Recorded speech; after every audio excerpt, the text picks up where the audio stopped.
Welcome to the Scene Snobs podcast. I forgot to take that off! Hey, there we are! Welcome, everyone! What's going on, everybody? Welcome to the Scene Snobs podcast. It's Tuesday night, and it feels all right. And Casey, why does it feel all right? Because it's the 2-2-2-2-2 Tuesday. Tuesday? Tuesday. That's right. It is 2/22/22. We did not rehearse that, as you can tell, because we didn't do it. No, we didn't do that. We just talked to each other. And that's my made fault. It happen telepathically. No, that's my fault, though, because I am a terrible producer at relaying messages. All right, we're going to get this telepathic thing down. I think that's the whole focus of this. It's closer. We're getting there. We're honing it. It's closer and closer every week. It feels like yeah, we know how to finish each other's sandwiches. 100%. Yes. AJ joins us. What's up, AJ? What's up, Thank you for joining in. McManhattan and Casey Brock. I love it. Oh, yeah. I got just enough bitterness that I could pull off. I don't know who I'm bitter at, but I could definitely point it somewhere. Hope it's not me, because I don't want to get eaten. You're good, buddy. Don't worry. Very excited. I would not like to eat you. You know what's very cool about that? More and more is coming about Thor: Love and Thunder, and AJ brought up a good point on the Discord earlier. I actually don't think it was the Discord. I think it was TikTok, but because I want people to join the Discord, I'm going to say it was. So he brought it up on the Discord earlier that Thor: Love and Thunder, because Gore the God Butcher is the bad guy played by Christian Bale in that movie, and he wields the black sword, not the black sword that Kit Harington has. Kit Harington, right. Black Knight has. That's Black Knight sword. He wields another black sword that was made by the first ever symbiote. Ooh. Oh, so, the king? The king in black? What's his Null. Null is his name. Null. He made it. So there's a lot of talk because of that in the comics, that introduced Null into where we're at and his lore. So who knows? The Shadow knows. It kind of feels like maybe they're building up, and I'm very excited for that. Sounds rad. So we do have a special guest tonight. Before we get to him, we are going to... yeah, I am too. I love when Alex is on the show. Love Alex. Yeah. Alex Orphanos, or Alex Orphanos. Oh, terrible. That's right. He's got that gauntlet. I know it somewhere. He'll be joining us. He's from the Today in Space podcast. So if you guys haven't checked it out, literally when there's a space launch and my family and I are watching it, we watch on YouTube and we watch Today in Space. Same. Ever since I think it was 2 years ago when we got introduced to him, I started immediately. It was like, every time. He's so good at it, and he's so smart and talented behind the mic because he's soft-spoken and he's so knowledgeable. Like, not like us, like where we trip up all the time. Miserable over here. It is kind of miserable sometimes. Not when I'm talking to you, but just like, oh man, I don't know what I'm talking about. I'm just gonna say things. Words and stuff. I think that was funny. I'll make a clip out of it. And then like there's 90 other minutes where it's just like, I don't know what I'm doing. What is happening? But before we get to Alex and bring him on the show, because we have very awesome topics to talk about tonight, I want to say hi to Corinne. Hi, Corinne. And Shabba. And Shabba, thank you for joining us, guys. We always appreciate you. Everybody. Did we say hi to Dan, who was first? Yes. Mr. Dan Gow, who was supposed to be... Oh, no, he was on the show last week. Tim was on the show. Palantines. Tim and Dan are brothers. And they're snobs through and through. I think at this point we got to give them honorary snobs. They're in. They're pretty good. And my group texts with them are always a hoot and a riot. So no, we are having a good time, and we want to say thank you to everybody who's watching live, or who joins in, and everybody who listens after, because I do get your messages. I do see your comments, and I truly appreciate it. And the number's been growing and growing, and we really appreciate that. Thank you so much. One of the absolute joys of a podcast, being able to listen to it whenever you want. But we also love having it here live because it's great to interact with. But before, and Casey said it, that's why I let Casey just talk, because he says it perfectly. But so 493 is the number on YouTube we're at. We're trying to get to 1,000. We need 7 more to get to 500, and then we're going to do the giveaway for the Mandalorian Pop. So make sure you help us get there. If you're watching new or you're listening, head over to YouTube. Make sure you add us because we have tons of great more content that isn't podcast. Exactly. Check it out and subscribe. There's so many things to do and to fill your entire day with the snobs. Absolutely. And for everybody listening, you're not going to see this, but if you follow us on any one of our social media, you will see it. We want to thank our patrons for their support, their love, appreciation. They always take care of us, and they're always there for us. So we try to do as much as we can, early access, do extra videos, things like that, and just other stuff, whatever we can do. But we do a monthly prize giveaway, and every month one of our lucky patrons wins a prize. And this month, I'm happy to announce on Tuesday. Boom. We got it there, man. That was perfect. Nailed it. Is Mr. AJ Zyla. Woo, woo, woo. AJ is taking home this 22x34 Infinity Saga poster. It's a 22 in there. Absolutely. Yep. There you go. Boom. I didn't even plan that. I'm just that good. And he will also be taking home, because it is Black History Month and it's very important, this T'Challa Black Panther pop was chosen. And, appreciate. I hope you appreciate. I hope you know we appreciate you. That's what I meant to say, AJ. There it is. You better appreciate us, AJ. And that is. Yeah, let me tell you something, brother. Come here, brother. Let's just. What was it? The Mega Powers. Let's just talk like the Mega Powers the entire time, Alex. Oh God, it'd be terrible. No one will want to listen to that. No, he would be the smart one, and we would just be like, "So what you're telling me, brother, is." All right, we'll get there. That is en route to you, AJ. But we've made the man wait long enough, and I want to bring him on because I miss his face.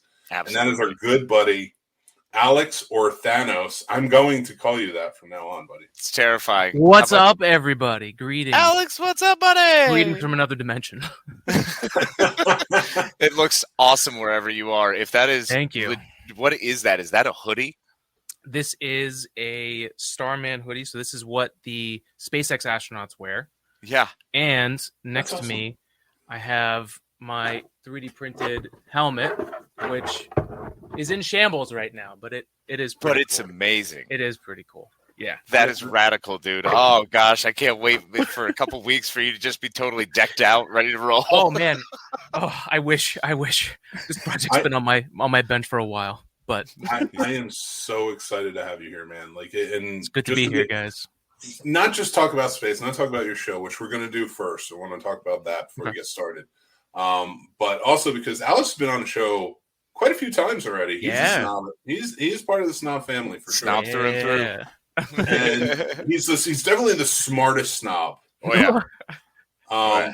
Hidden Dan, I would say, because Casey is super smart too. I have random things. That's not smart. That's just stuff got stuck in my brain. That's all it is. All right. Here's the thing. I have a spaceship ready to go for whenever the world's about to end.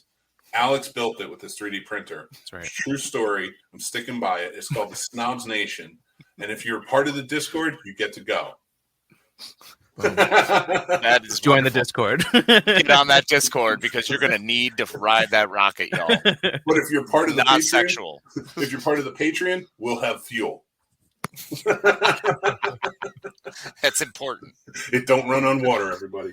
Oh, man. Actually, that is part of the fuel. Uh-oh. I don't know how fuel works. Ask Alex. What are you talking to me for? Gas and stuff, man. He knows how it works. Yeah, I mean, gas is going to be expensive. Mm-hmm. Yeah, I can't even imagine. So sign up for the Discord, Patreon, all that stuff. Exactly, so we can cover those Swedish price on gas. It's like Don't Look Up, but we're just sitting on you're sitting in like a Mazda Miata, and because that's what it is. That's what I have right now. And it's not even mine. Somewhere. Got to start somewhere. Exactly. We'll build it into something. I want one of those big raft shifts that they had in 2012 or whatever that movie was. Hell yeah. That was true. That was a documentary. That was a terrible movie. I don't want to talk about it. I don't know why that's terrifying. Fair enough. Woody Harrelson was great. Come on. All right. Alex, thank you for joining in, man. I really appreciate it. Thanks for having me. I want you to tell us about Today in Space. Well, don't tell us, tell them, because I know Sure. about Today in Space podcast. Sure. Thank you. So, guys, Today in Space podcast, it's a space science podcast about all things space. So I give you a backstory on me. I went to school for aerospace engineering because I did some survey online and for going to college, and they were like, I saw a picture of a shuttle. I was like, oh shoot, I want to do that. Let me go after it. Shuttle retires on my way to getting my degree. I struggle a lot through going through school. A lot of what I talk about on the podcast is like me learning how to learn. Like, that's why you guys think I'm smart. People that went to college with me would not think I'm smart. Yeah, but you succeeded. See, that's the key. You got through and it. I do have, it is now a trophy of mine, my degree back there. Not to show off, but to basically be like, yeah. I got it. No, Alex, you absolutely show off. You brush your shoulders off. You just show the world, my friend. Strut. Peacock that shit. That's right. Now my camera's all messed up. But that is where I come from. And so a lot of what I talk about is what I'm interested in. So a lot of space stuff, obviously. And I work in 3D printing. I have my own 3D printing business. It's our lab where we get to bring all of our ideas to the podcast. Carl Sagan had like a whole studio of people making stuff for him. So what we get to do with 3D printers is like, just think of it, print it, make it. It's here for the podcast and we get to talk about stuff. So I'm an engineer. I like to build things. I like to break things and build them back together. And that's where I come from. And Today in Space, if you want to keep in touch with all the crazy stuff that's happening, like we're going to talk about movies that are going to be filmed in space, and don't want to jump on that line, but like there's a ton of stuff going on. And if you have any questions, I'm here for you. And thanks for having me. Yeah. 100%. We appreciate you being on. Absolutely. I always love it, man. Truly. And, I'm keeping you up there because I don't want the Scene Snobs thing to get in the way of you. No worries. This is perfect. And the way my camera's set up, it's like I'm looking at you guys. It's perfect. Producing is good. I will tell you, we're going to get into the movies in space. One thing I did want to talk about, and it just came out today, is that so we all know that Star Trek 4 was announced with the JJ universe last week, and we were all excited. Yeah. Yes. Heck yeah. But it just found out today that most of the cast had no idea. Oh my God. What? It was announced without talking to the cast, and now they've started their they've started their negotiations. Oh wow. With Chris Pine, who's the linchpin. He has to come back. I don't know. I'd be fine with just Bones. Let's just follow McCoy and just being a salty bastard. I love it. He's so good. Yeah, turn down your volume just a little bit on the computer. Time vortex. It's Tuesday. Two. It's Tuesday, yeah. So we're superstition and be damned. We're gonna get through this. That's all right. Did anyone do Taco Tuesday? This is the ultimate Taco Tuesday, man. I have not. I haven't had a chance to. Oh, I mean, I might. I have a fake one here. Oh, that counts. I think that counts. Oh, I think you had that ready, my friend. Ready. Oh, yeah. I think once this show's over, I might have to race out and just like get something taco-ish. Yeah. If there's still any taco place open, go get a taco. It's the best. There's only one. It's true. There's only one. Oh, the fourth meal. I don't know about that. I don't know if I can handle that. I'm a big guy, but my stomach is like these days. Oh, it's man. like, nah, bro. I hear you. Too old for it now. That combination of that and Mountain Dew just ain't happening anymore. 23-year-old me sad that got retired. Yeah, that's fair. Go back to Star Trek real quick. I want to ask you guys, where do we take Star Trek from here? What happens? Do we go with Tarantino's idea? Alex, what you got? Well, I mean, have you guys been following the TV series, the reboot for Discovery and Picard? Love Discovery. I've been following Picard. I have not. I tapped out of Discovery. Discovery was amazing. I love what they've done, how they've moved the Federation forward, how now they're rebuilding. It's just been glorious. I've been really enjoying both the series. Discovery, I didn't realize that the latest season was out. I just found out the other day, so I have to catch up on that. But just slip through. But Picard is coming out soon. So I'm excited for both of those. I like the idea that Discovery gets to do like the reboot timeline thing in their own. Like they've just gone quantum. Like they could take the time theory and bend it any way they want to fit the series. So that's cool. I think we've talked about this before. I think Star Trek has like the most unified of the side. Like if you had to compare it to Star Wars, like of all the content that Star Trek puts out, it's all high quality. Star Wars, there's some great stuff, but there's some stuff that's like, stuff misses the mark. Yeah. I mean, it's amazing the variations. It's true. It's true. Yeah. So I don't know. I think they could do a lot with time. So you think there will be a time travel element to JJ's? Because I mean, there has been. So I mean, it's already been introduced. But well, it's interesting. Like, is Kirk going to die in this episode? I hope not. I mean, like, is it going to be like Kirk transferring over to a new captain? Are they going to do that? Because they've kind of been playing with the old timelines and like mixing it in. I from what I understand, if they do that sort of, what was it, yesterday's Enterprise episode, sort of, it's going to be not really a yesterday's Enterprise, but go back and like maybe he meets his father. Ooh, oh, I like that. I like that a lot. I think that's sort of what they were it's pitching. unique to the timeline. I'd be curious if they went with like one of the main baddies this time, though, and we actually had him up against some Romulans, of his time, or maybe up against some Klingons of his time. I think that would be neat. That would be neat. Yeah. Listen, I think at this point, I'm just excited they're coming back. Yeah, absolutely. Yeah, it doesn't matter as long as it's the whole crew. I need my crew. Anton Yelchin, much love, but yeah, R.I.P. I know. Let's just redo Khan. Let's just do it right this time. They already did. No, right the second time. It was fine. I didn't hate it. I just I didn't love it. Because the original will always be near. Yeah, that combo, like, oh man, just the timing of that movie and where all those actors were at that point. Oh yeah, it can't beat that. No, and you definitely can't beat that with Doctor Strange Cumberbatch, Cumberbatch. So with Star Trek 4, we're gonna have to see what they do. JJ supposedly is going to be a big part of it, which scares me because Beyond was my favorite in 3. That was great. Yeah, it was a good one. A lot of people didn't seem to like that one, and I say, damn you all to hell. So I don't really care.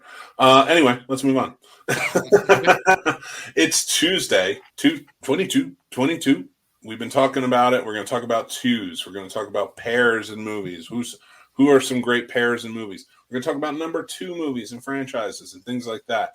I want to hear what you guys have for me. I'm going to start with one of my favorite, and I hate to say it because the first one is on my top 10 list of movies of all time. And number 2 is definitely one of my favorites, and that's RoboCop 2. It's got its issues. It's definitely got its issues. It's got a few. That little kid who is basically the mafia boss. Yeah, I get it. I can deal with that because I just have so much fun with it, and you get anti-RoboCop with RoboCop. What about you guys? What do you got for me? First up, Lethal Weapon 2. Ooh, it's a good one. That's the tops. Great one. Yeah, cream of the crop right there. One of the best. Okay, I got one for you guys. Fire away. Rush Hour 2. Really? You like Rush Hour 2 more than 1? Rush Hour 2 had, like, the first one, nobody really knew about Rush Hour. And the second one, I felt like they did just as good a job, but they advertised it and branded it better. I agree. That's fair. Yeah. And Rosalind Sanchez, can't really argue with that. Before Boat Trip, too, so it works even better. The movie that killed Cuba Gooding Jr.'s career. So that was a terrible movie. So bad. He had to play OJ to wipe the stink off of Boat Trip 2. Did a great job. But he had to play OJ. Like if somebody tells you, listen, you got to make up for this movie, you have to play OJ, that's pretty harsh. No, he did do a great job, though. Back to the Future 2 is great. Yes. Yep. Solid. As far as number 2s and trilogies go, in my opinion, it's tops. Yeah. Empire was great. That's a great one, too. Yeah. Yeah. Evil Dead 2. A lot of people would argue that that's not 2, though. What, the Evil Dead 2? No, Evil Dead 2 is definitely... Well, technically, actually, people could argue that, but I don't think they would. So Army of Darkness, there you go. You got your number 2. Yes. So, we got a lot of number twos. What is it about number twos that seems so attractive? And I don't mean the shits and giggles. I mean actual number two movies. Is it because our characters are well established by this point? Yeah, we want to see more of the character. We're excited because we've joined with whatever whether it's a relationship or whether it's something about one individual versus another that we want more story from. We're excited to find out what their future holds. So there's hope. Yeah. So Oh, absolutely. This is topical. Yeah. Texas Chainsaw Massacre 2 with Dennis Hopper going to bring it all down. It's my favorite in that series. That's for sure. Yeah. It's because I like the bonkers feel to it. This one I disagree with. Nope. I totally agree. I love Aliens more than Alien. But this is the thing, just because I think, well, no, and I'm not saying your opinion is wrong here. When I say this, I mean, I'm talking from my opinion, which is the only one that matters. Of course. I'm kidding. Ooh, I got another one. What? Terminator 2. Nah. Yes. I don't know what it is about Alien and Terminator, but I like the first ones more. I mean, you can't have the second one without the first one. That's for sure. That's such a cop out. No, it works. I mean, that's the math of it. I mean, I will say, man. I don't know what it is, but I like the horror movie vibe of Alien. Because in the second one, yes, there's it's a horror movie, but more sci-fi action. And that's the same thing with Terminator and Terminator 2. Like, I love the horror movie feel of the first one. And then the second one is it's straight up sci-fi action, which is great. And it's a great movie. And it did so much for the industry. But I don't know. When I first saw those movies, I was all about the sci-fi action. So that was all I wanted was the sci-fi action. Yeah. So the horror stuff, I was like, no, that's a little scary. Not a fan of that. That's not cool. I lived in a basement. That's where I hung out. That was dark after you just had a pull chain like chink, and then you're out. You've got to run, make it to the stairs. Like, nothing get me in the darkness. So, horror movies were a little off the table for a bit. All right. I mean, I get that. And when you're young, and those are going to leave the impression. I mean, listen, let's face facts. Like T2, just the T1000 alone has to leave an impression. Oh. And there's been no other correct me if I'm wrong, but there's been no other, not alien, like robotic character in a movie that has left such an impression on people. Johnny Five. The second one was better on that one too. Exactly. Nice. Yeah, Bonnie Tyler's I Need a Hero with him with his punk rock spike mohawk. I'm going to get you. Yeah, when he like swings because somehow he just, oh my God, and I Need a Hero is playing. Oh, it's so bonkers. That whole thing is weird and just, and listen, it used to play on WPIX all the time, so I watched it a lot. Nice. But yeah, that, it's so cringeworthy with Fisher Stevens playing the that was the Indian character. It's just like, come on, man! And he went on to win an Oscar. What? About dolphins. Wow! I kid you not. It's true. That's ridiculous. Unpopular opinion from AJ: Police Academy 2 is better than the first. Ooh, I don't know. Interesting. If I agree to that. I like Police Academy 2 because it's set up. Like we were talking about. The characters are established, we're good. That first one was so funny. He drives the car into the parking space sideways. He's just like, found a spot. When he rips out the seat, Hightower destroys the dude's car so he can fit in it. Was that the first one or was that the fourth? Pretty sure that was the first one. I don't remember. There's so many. I know. There's 6, I think. Yeah, I think you're right. I know 4 is my favorite. Citizens on Patrol was amazing. There's 7 now. There's 7. Was there 7? But one was made like fairly recently. And then if you count Lavalantula and Lavalantula 2 Lava, 2 Lantula. I do not. Hey, it stars the Police Academy cast. It's ridiculous. Not as the same characters, but it does. Or what if we just talk about movie titles with the words 2 in it, like Lock, Stock, and Two Smoking Barrels. Great movie. Right? Nice. The Man with Two Brains. Ooh. Oh, boy. You have a whole list of these, don't you? Maybe. Bravo 2-0 with Sean Bean. One where he doesn't die. 2 for the Money. Oh yeah, see, you're in on it. That was a terrible movie. Don't watch it. Too Fast, Too Furious. Yes, the two Jakes. That's for Oh you, buddy. yeah, the two Jakes. I didn't even think about that one. That Two is a mules for Sister terrible Sarah. sequel. Alex, come on, get in on this. Oof. Let's figure out all the twos. There's so many. 2 Days in man. the Valley. Nice, AJ. Good pull. 2 Days in the Valley. You're absolutely right. But all right. Okay. 2 weeks notice. Ooh. That's the last one. Well, it's kind of a stretch. 28 days later. There's a 2 in it. There's a It's 2. a 2. I'll I'll take accept it. In fact, we're going to change the name today. Officially, it's 22 days later. That's Sick. it. So, all right. That's long enough. Yeah. We don't need them. You can save 6 days. You're going to die. You could still be in a coma for 22 days, and the world could change. It's possible. Yeah, why not? We have our resident spaceman here, and Yes. I know nothing about what's like other than the announcements. I don't really know much about what's going on with filming movies in space Sure. and what they could be doing. In fact, I've even heard that they might think about building a studio, like a space station studio. You What heard can you- correctly. All right, well, let's get into it, and Sure. I do have questions from a filmmaking standpoint. I would love to hear what you say. Absolutely. But tell us, what do we know so far? What are they? How close are we? So, there was already a movie filmed in space. The Russians actually did it. Life. Yes. With Ryan I believe that's it. And so it's not like cameras are a new thing in space. Like NASA's got 4K video that they're streaming now. They finally upgraded their system, so they're actually streaming in 4K into space.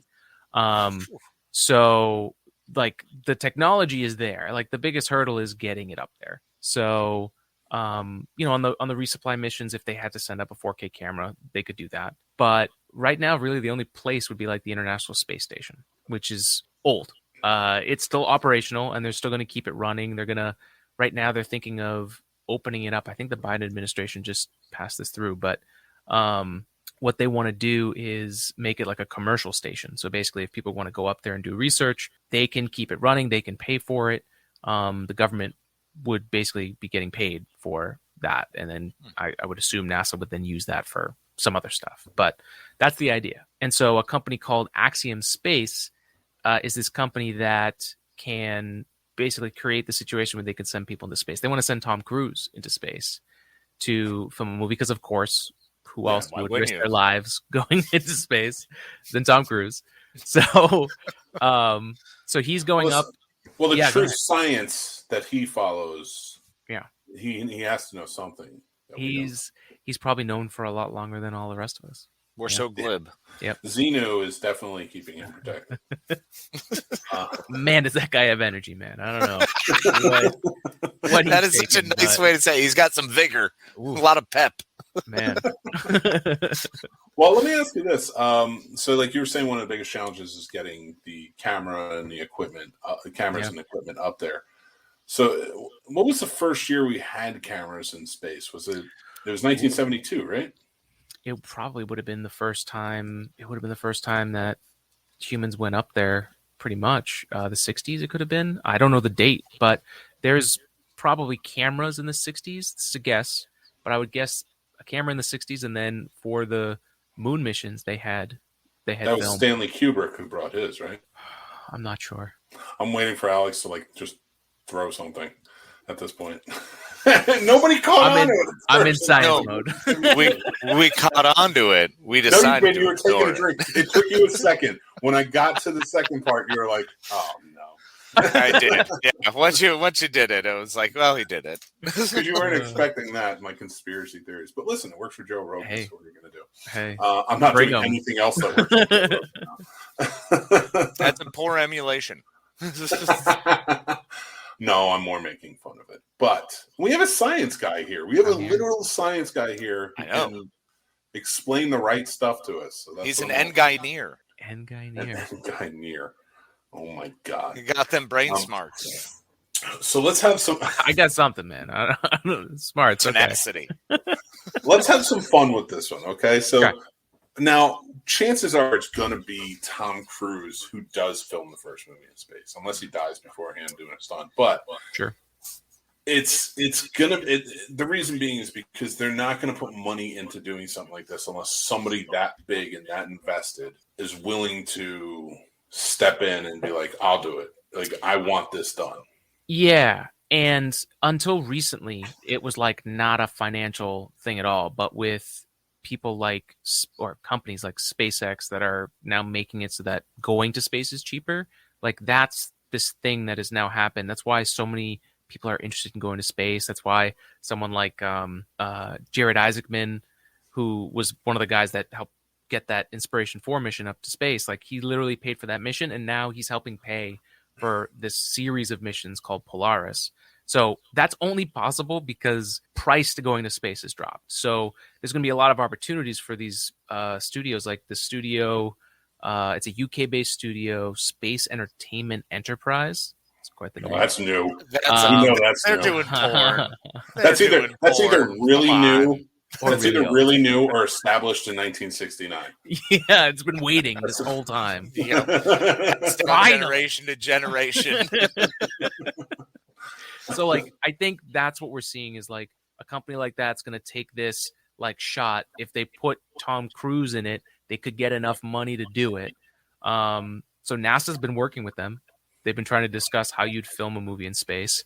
And they've got, if you actually have, I don't know if you can pull up an image, but basically like their plan for Axiom Space is to send up this sphere, basically.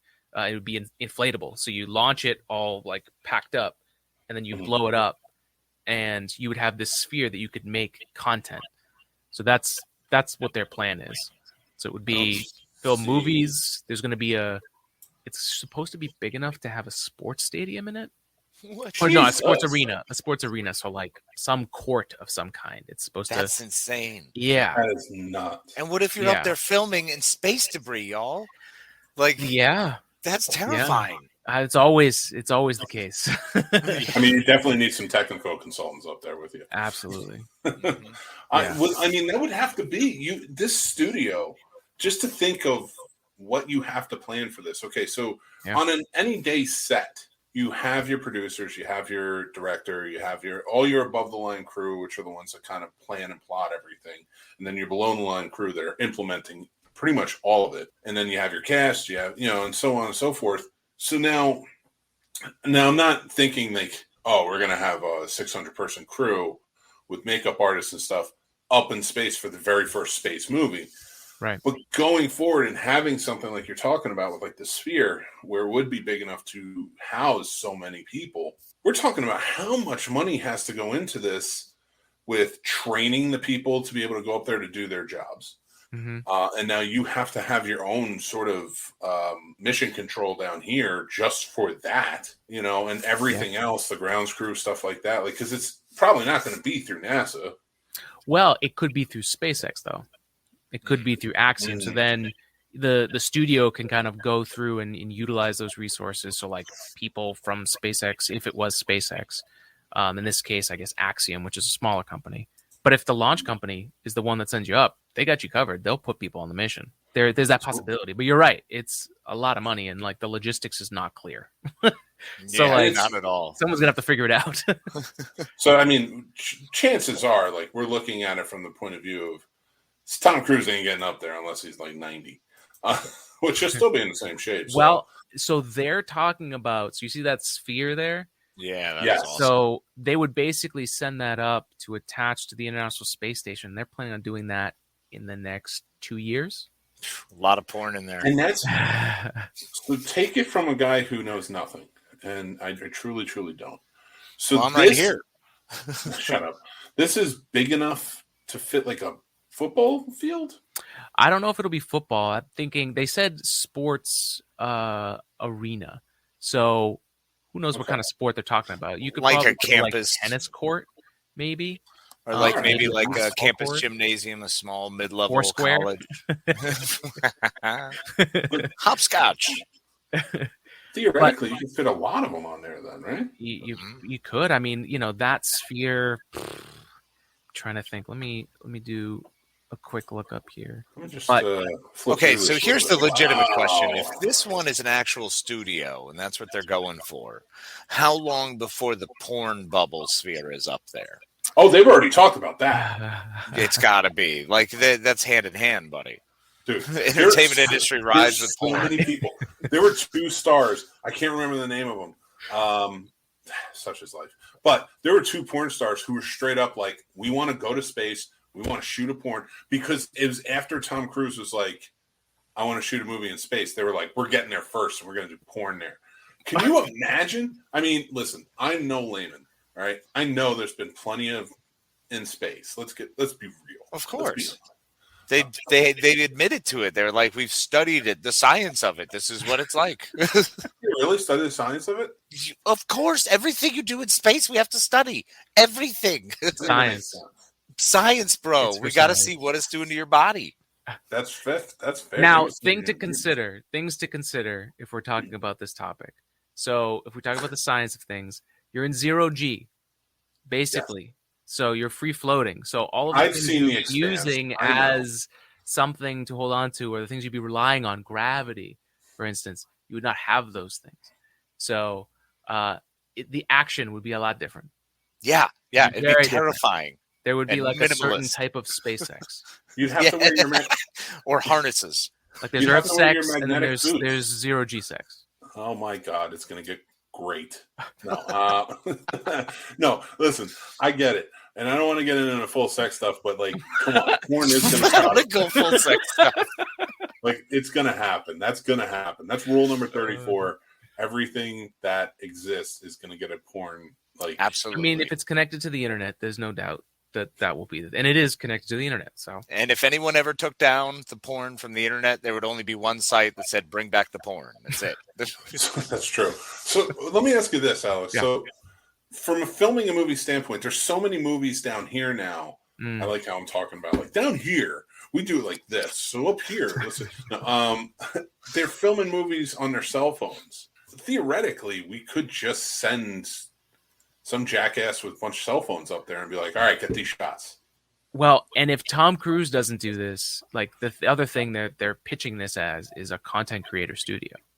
So I wouldn't be surprised if one of these TikTok, we get enough in the Discord and Patreon, you guys could be filming up there. Like literally, if someone wanted to pay for it, they would do it. Scene Snobs in Space. Scene Snobs in Space, coming 2025. It's happening. We need you to sign up for Patreon so we can get the Mazda Miata up there. The largest tier, tell all your friends. Who wants to see the Scene Snobs in Space? Not having sex. I was going to say, is there an OnlyFans that comes afterwards? My wife. Actually, there could be. We're going to invite somebody for you. Exactly. My wife, she loves NASA. She loves all things space, but she's not going to space. Right. I'm selfish over here. Maybe I'll just send you up and you can make the firstborn. Done. I'll be in mission. Oh, I want to get the best. Do you know how damaged I would be?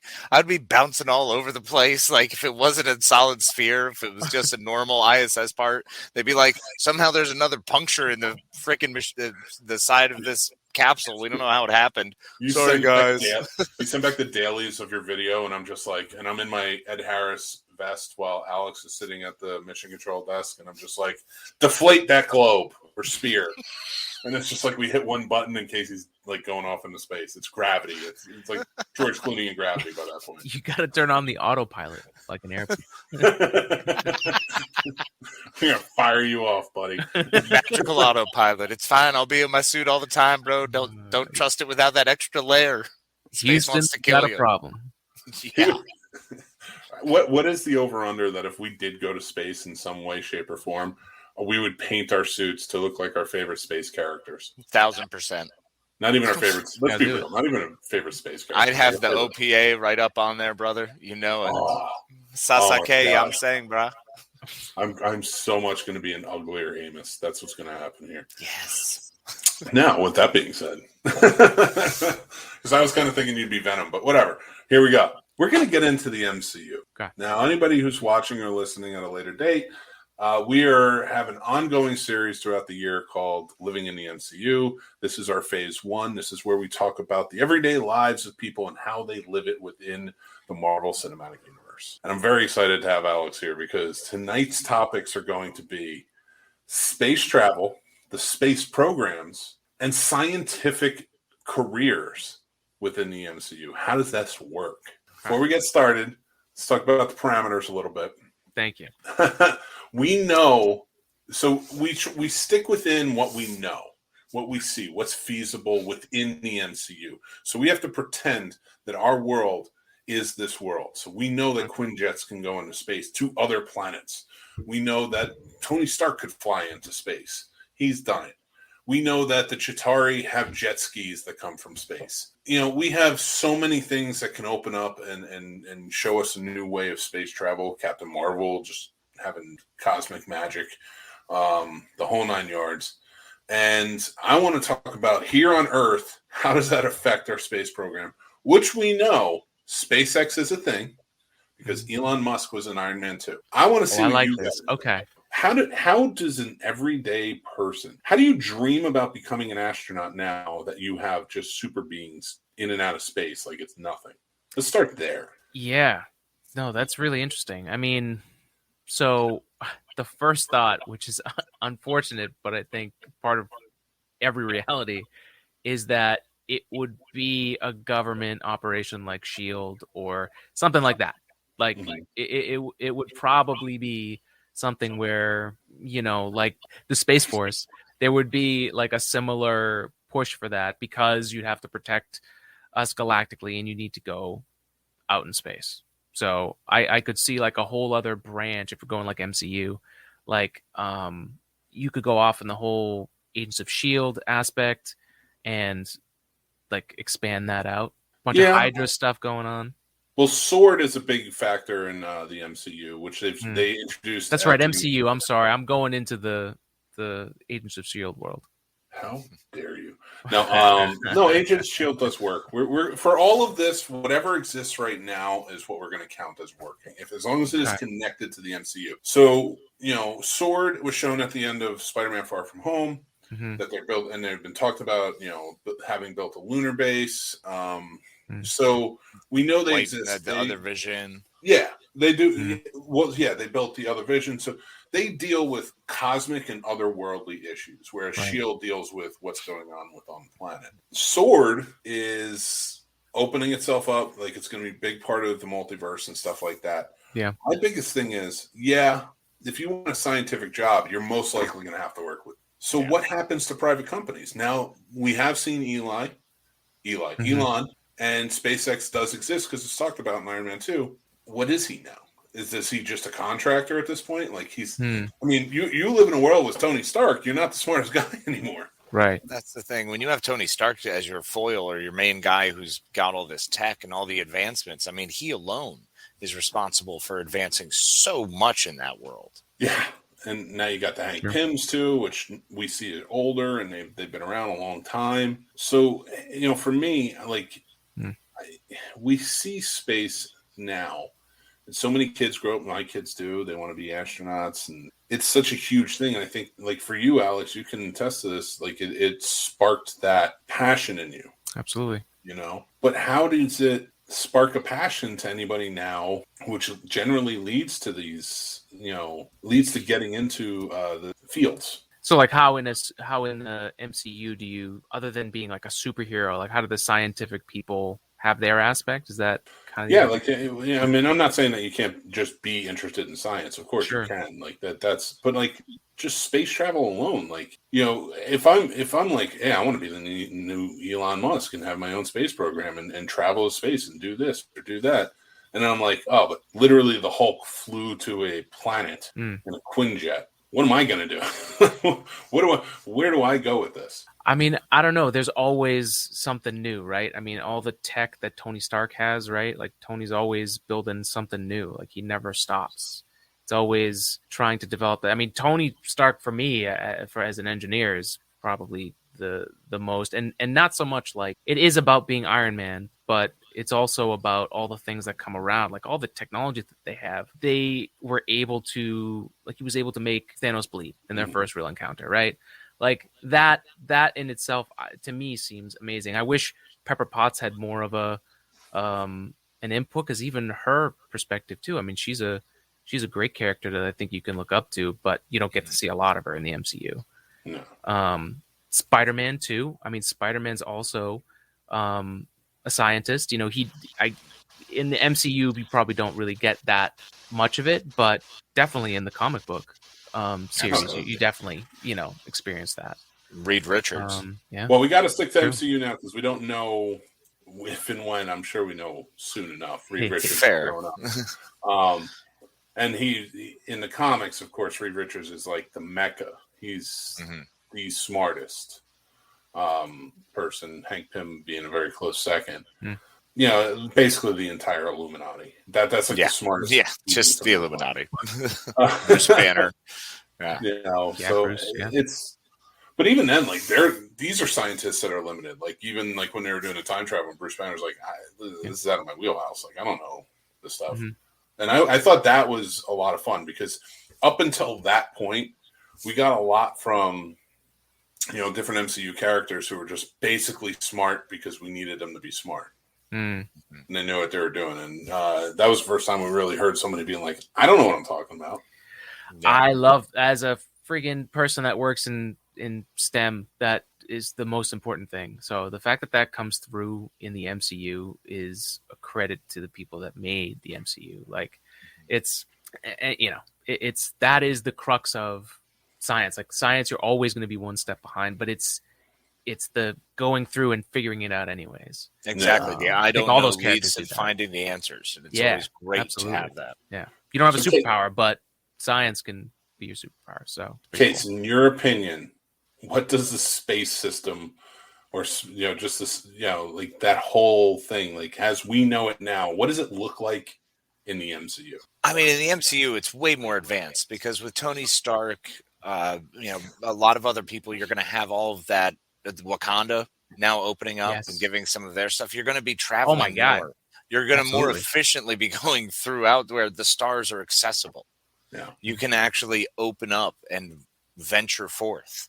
And now we're going to get even more terrifying things like Galactus, maybe, down the line, or one of these cosmic beings that we saw in the Eternals.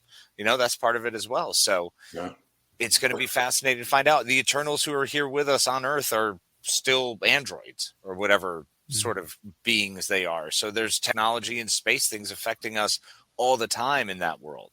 So I think the draw for me personally would be way more. I would absolutely want to be able to get involved in that. And there are more doors open and available to me.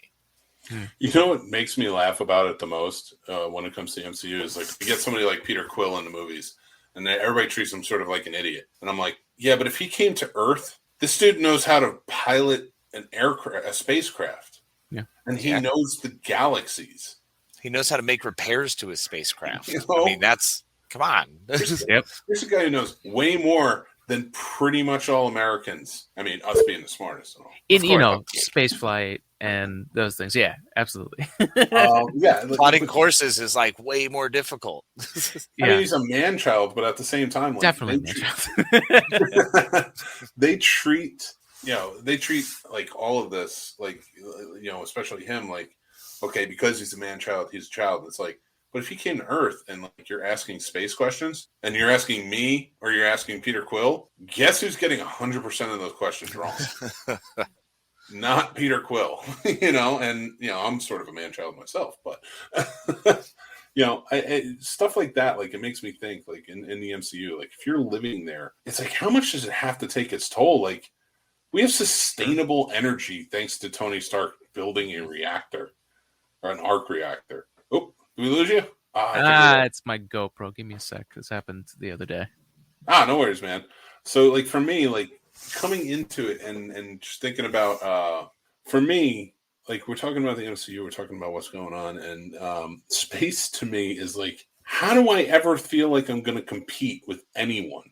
Okay, well, man, you can't look at it as going to compete. You're not trying to compete. You're not going to be Thor. You don't have Mjolnir. You can't wield lightning. Odin isn't your dad. All right. You can't, it's not going to happen. But that's fine. At the same token, you're not going to be Jeff Bezos. So in this world right now, so it's if you're willing to go for it and go after it, you go for it and go after it. And it would be more to want to achieve on the level of Tony Stark, to be admiring and going after him and what he's done in technology in that field. For everyone, you want to follow that. That would be a great thing to inspire you. That competition is what's always fueled that. I mean, Edison and whoever the other guy is, that immigrant. What competition? As he was referred to in his time, Nikola Tesla. Nice. Man, what a terrible story. Well, no, that's legitimately. When I saw that in the History Channel special, I was like, what? Like, that's disgusting. Like, he died a penniless man because what? Because he couldn't talk good and stuff. Well, it's not that simple, but yeah. He was definitely taken advantage of. There's very no doubt much so about that. taken advantage of. Yeah. But that's what fuels brilliance. So, someone will burn somebody else out and we'll have another advancement. Listen, we got a huge population here, and we need jobs. And considering most of them are taking place in space in the MCU, I feel like there should be free programs to teach people about this stuff. Absolutely, dude. Then in high school, they're going to be teaching people about space and how much more you can get involved in. Because at some point, you could be, I don't know, a space construction worker. Yeah, I mean, that's true. We've seen that. Sure. Or, even just a drone pilot. Well, actually, you know what? We're getting closer and closer in this MCU. I realize we're damn near Star Trek, y'all. Like, there's no real, economies are getting jacked up. There's less work to do because there's more drones, more automated systems, more AIs. Well, I have to beg the question. Like, the deeper we get into this, it's like, can you be normal in the MCU? What's normal for right? the Like, MCU? I feel like we're looking for how do you be normal in the MCU? I don't think you can be. Yeah, I mean, living in that way, like, you have to adjust. I mean, just think about from 2008 till now, just when, let's say, Iron Man exists, and that's not the first superhero. That's like the first one that really came out and was like huge in the media. Think about the kids that were born then. I mean, they already said that Peter Parker was the kid in the Iron Man mask in Iron Man 2. Look where he's at now. He's a man. He's graduated high school. You can't be normal. And I think that's why what I like about the MCU is, like, especially with Spider-Man, like, there's a science school there. Now there is in the comics too, but I'm just talking about the movie world. There's a science school that actually exists, that it goes above and beyond what we might see from a normal school that, specializes in sciences, as a high school. Like, that's a big deal. And like, you're right. You can't be normal. I feel like a Peter Quill, like, he had to learn how to maneuver in space and understand that world, taken as a kid. I feel like that's what would have to happen for everyone on this planet. Like, we'd have to learn to maneuver. Yeah, I mean, and not to take it back into the TV series, but that Agents of S.H.I.E.L.D. did that really well. They discussed a lot of those points, like, and even everything with Endgame and all these other series that are coming afterwards here. Like, they do get into, like, everything's become kind of like our world now, like, accelerated and amped up, and everyone is extreme. Like, you can't live in that world and not be extreme, because you're just always being attacked or like whatever. And that brings out, survival. And especially now, post-Endgame world, where you do have people who are back from the snap, who are displaced. So much displacement of, people in families and just entire societies. Nations have changed. The face of the planet is different now because of this.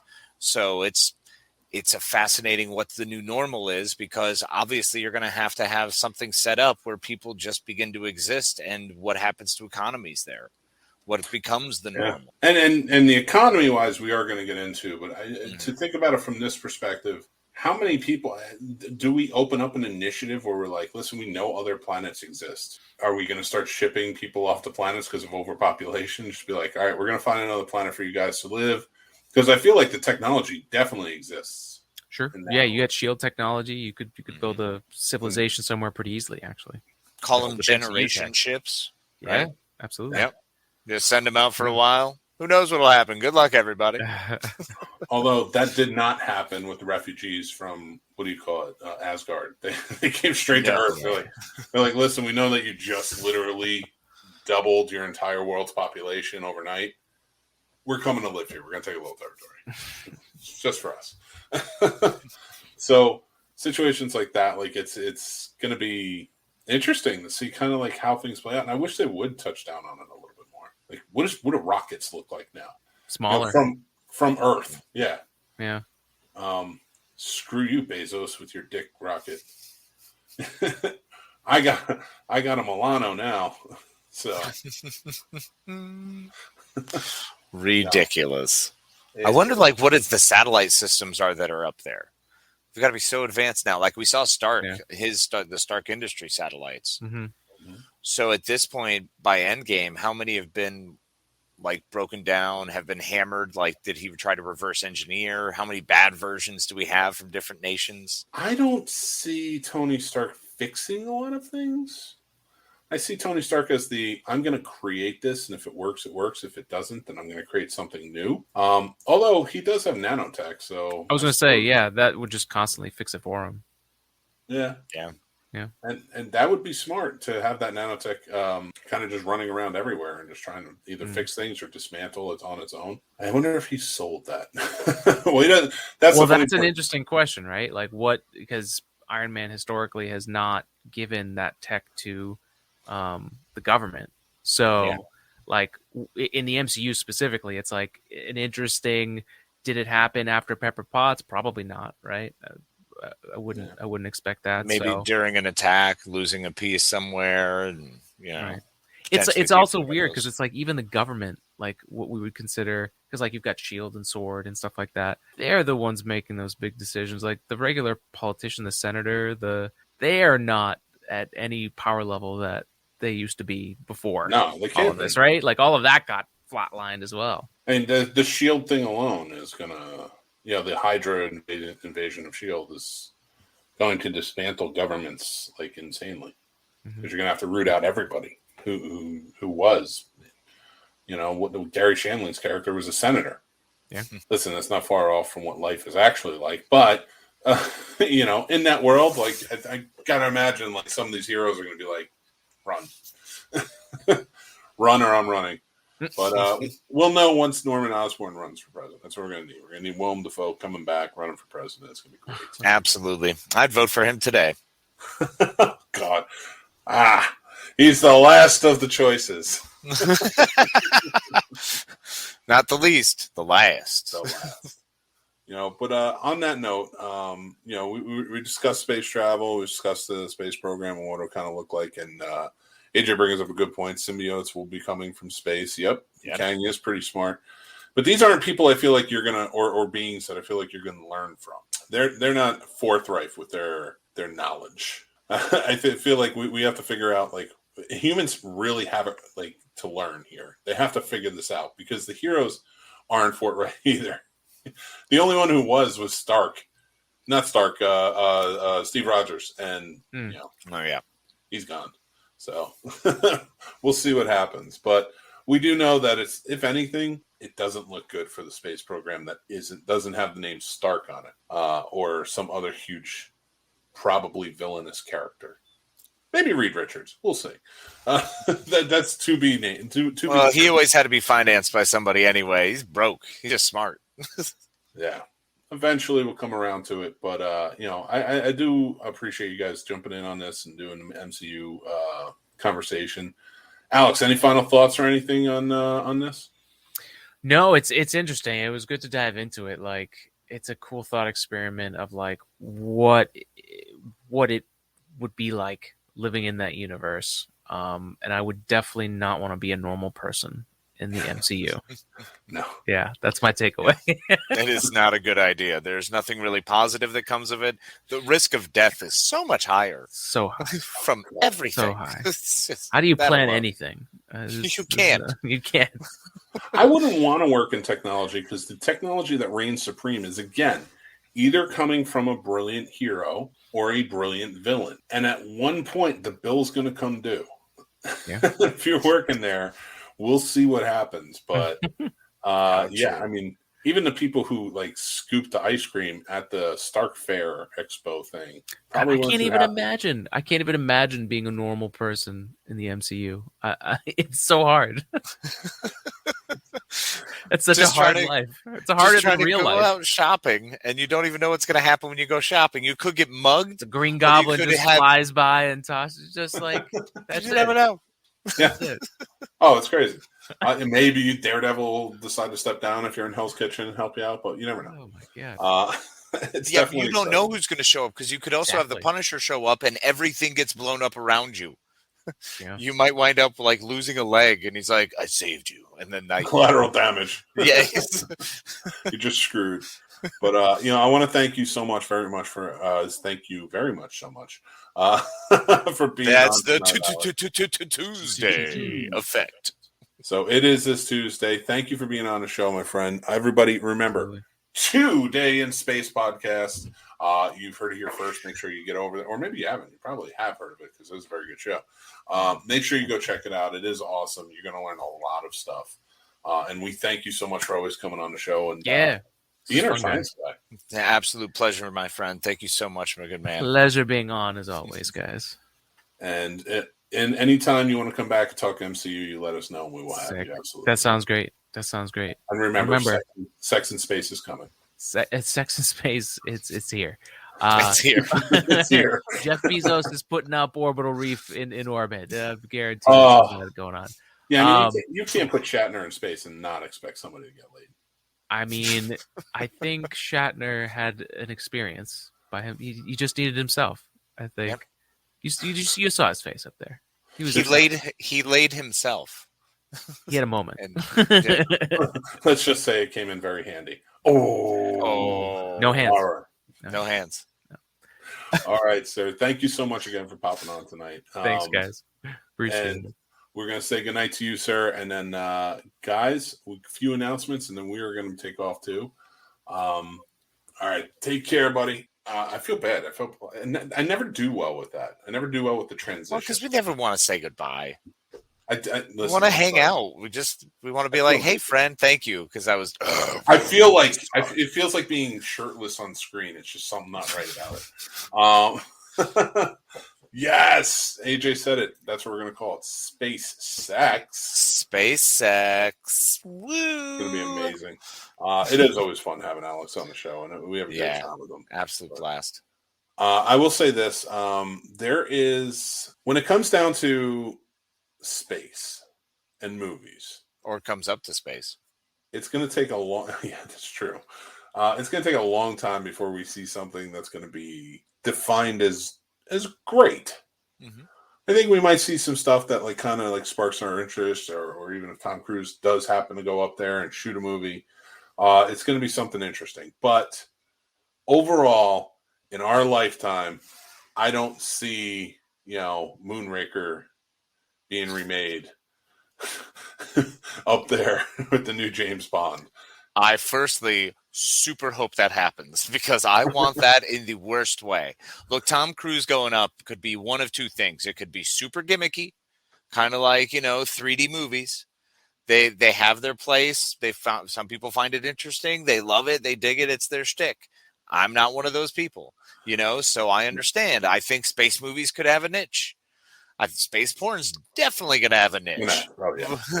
Oh, There's yeah. going to be somebody turned on by that. Tons of people. So there's It's going to be weird, but whatever. Go on with it. Zero G. Not really humping. Come join my OnlyFans for Zero G. For Welcome. 0 G a month. To my 0G slow grind channel. There's not a human being on this planet that wouldn't buy some sort of. It'd be.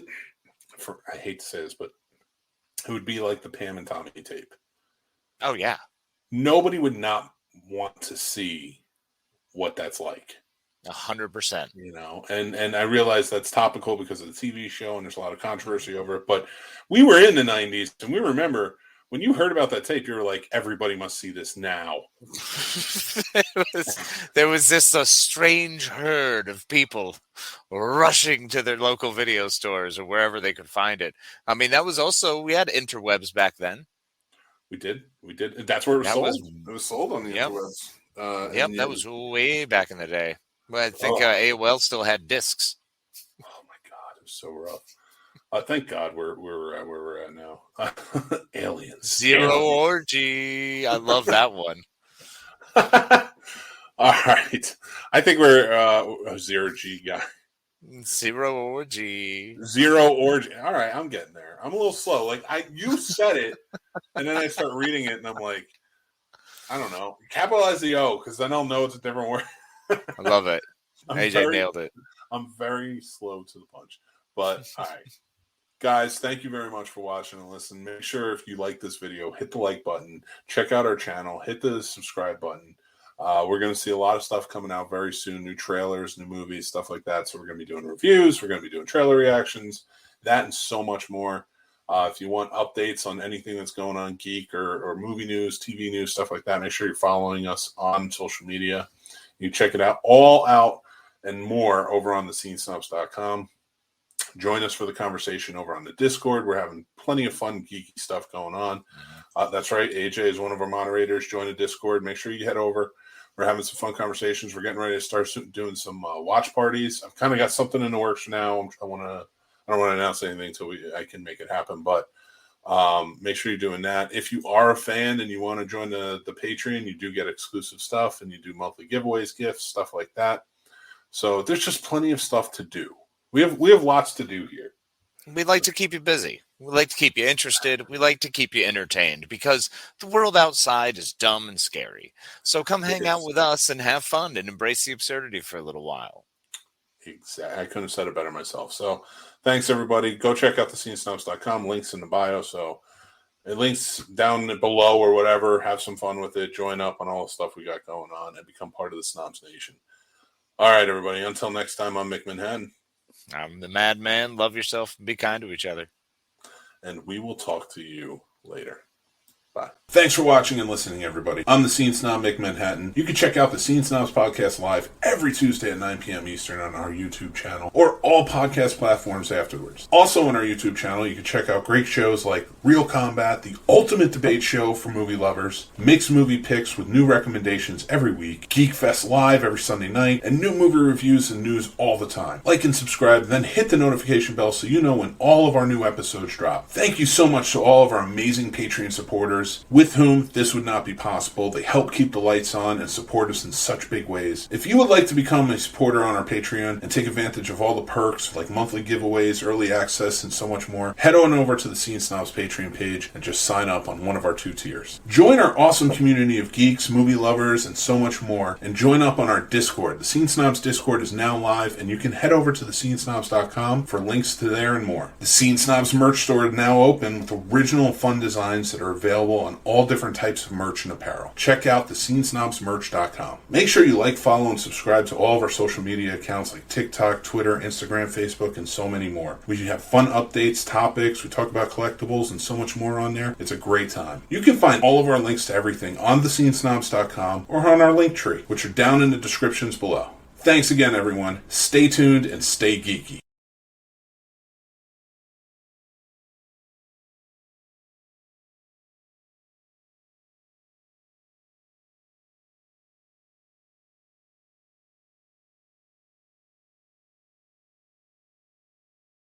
Good night, everyone.